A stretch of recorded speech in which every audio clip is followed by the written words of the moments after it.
According to Luke, the women went to the tomb when it was deep dawn. Now, the translation I just read said very early in the morning, and a number of translations say that. But I don't think that's really quite the right translation. I think that Luke wants us to know that all of these events started when it was still deep dawn. In the original Greek, those words are orthrou bathios. And Luke is the only gospel to use those two specific words, deep dawn. Now, when is deep dawn? When does deep dawn end and twilight begin? In one sense, it's impossible to say. I have no idea what the sound the crack of dawn makes because I've never heard it. I've always thought of it as a metaphor. And I've never seen the dawn break. I mean, I have noticed the sun the moment that it emerges above the eastern horizon, but I've also noticed how the sky itself is the same color 1 second after sunrise as it was 1 second before sunrise. Dawn doesn't break or crack so much as it unfolds. The night's darkness turns itself by infinitesimally small degrees into the day's new light. Retired Presbyterian pastor and poet Jim Lowry has a poignant description of deep dawn. He writes, "Deep dawn is that indefinable time between darkness and light, that time when the promise in which you believe is true or the promise in which you believe is a lie. Deep dawn is when our faith is tested. Deep dawn is when our dreams have crumbled and plans are gone and no new ideas have yet arisen. The boss calls you in to tell you of changes. The doctor calls you in to tell you the results of the latest CT scan, but first asks whether or not you're there alone, and if you'd rather wait until a loved one or a trusted friend can be there with you. The school calls to tell you about the incident. Your spouse calls you from a distant city to tell you their plans. Deep dawn might be when it finally dawns on you that you're powerless over your addiction. Deep dawn, of course, can happen at any time of day or night. And I remember a deep dawn in my own life. My father had just died, and my mother wanted him buried in a new suit. We had searched the closet for a suit to give the funeral home, and it was obvious that my father hadn't bought a new suit in years. I didn't necessarily think that we needed to buy a brand new suit just to put in the ground, but my mother was very traditional about viewings and doing everything in a proper way, so I went with her wishes. And we went to the clothing store, and we circled around the first floor. And without realizing it, we had both walked right past the men's department twice. We were both walking around in a daze. We were still in shock. My father had been diagnosed with a cancer only 1 week before he died, and now he was gone. That visit to the department store, I believe, happened in the afternoon, but emotionally and spiritually, it was deep dawn. Again, in Lowry's words, deep dawn is when the promise in which you believe is true or the promise in which you believe is a lie. And whenever we find ourselves in deep dawn, it helps to seek out perspective.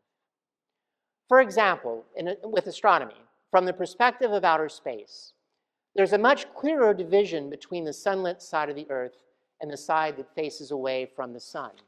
From space, you can see that arched line that clearly divides night from day.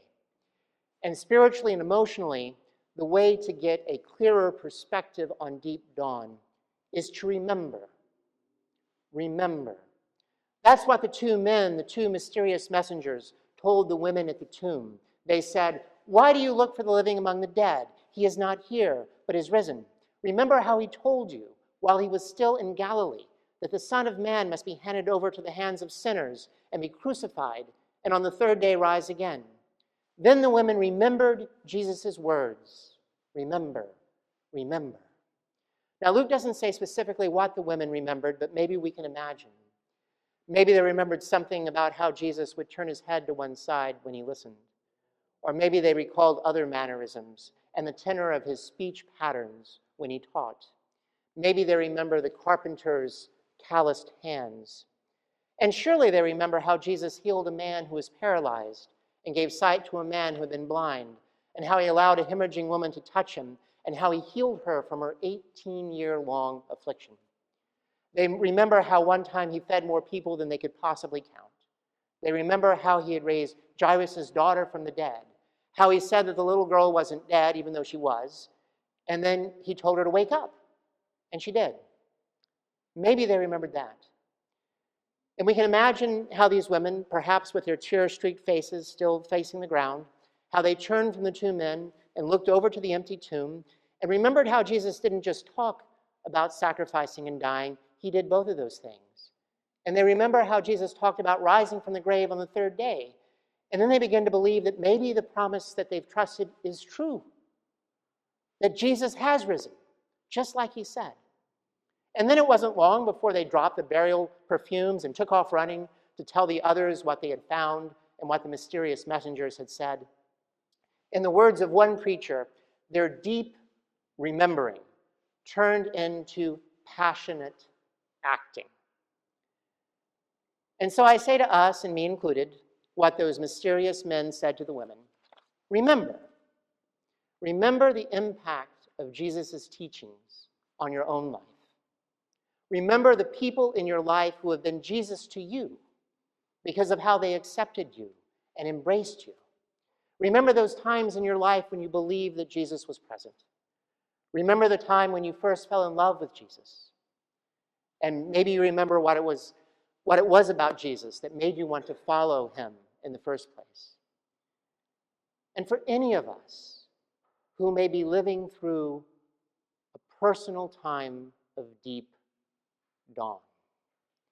For any of us who believe that the time in which we live is its own kind of deep dawn, especially with everything that's happening in our country and in the wider world. For any of us experiencing deep dawn, there is a word of hope. Remember. As someone said, every new life begins in the darkness of the womb. Every new plant starts as a seed in the darkness of the soil. Every new idea begins in a brain that is encased in the darkness of a skull. And every new day begins at midnight while the sun is on the far side of the world. And remember that because Jesus lives, we too shall live.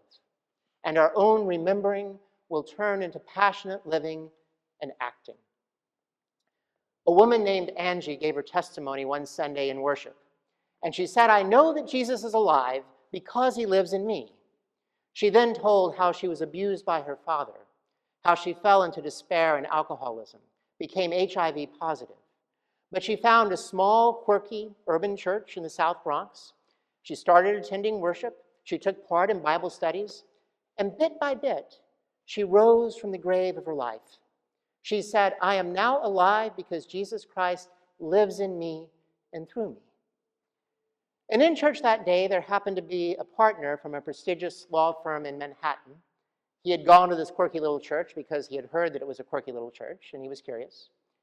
And he was moved by Angie's testimony. And he was going through a point in his life where he knew that he had been successful. He felt that he had been successful. But he wondered about what it would mean to be significant. And he remembered his own grandmother's words, a very faithful Christian, how she would quote the gospel where Jesus said, what does it profit someone to gain the whole world and lose their own soul? And he was haunted by those words. And he was coming to a point where he realized he had to do something about it. And so he got to know the people who went to this quirky little church. And he heard about a number of people who were really struggling to maintain housing and how many of the landlords had been very abusive. And so he thought, well, I can do some pro bono work. And he started sending letters to the abusive landlords on his law firm stationery and found that it was quickly getting some results.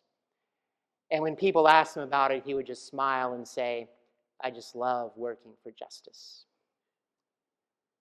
Dear friends, may our own remembering turn itself into passionate living and acting.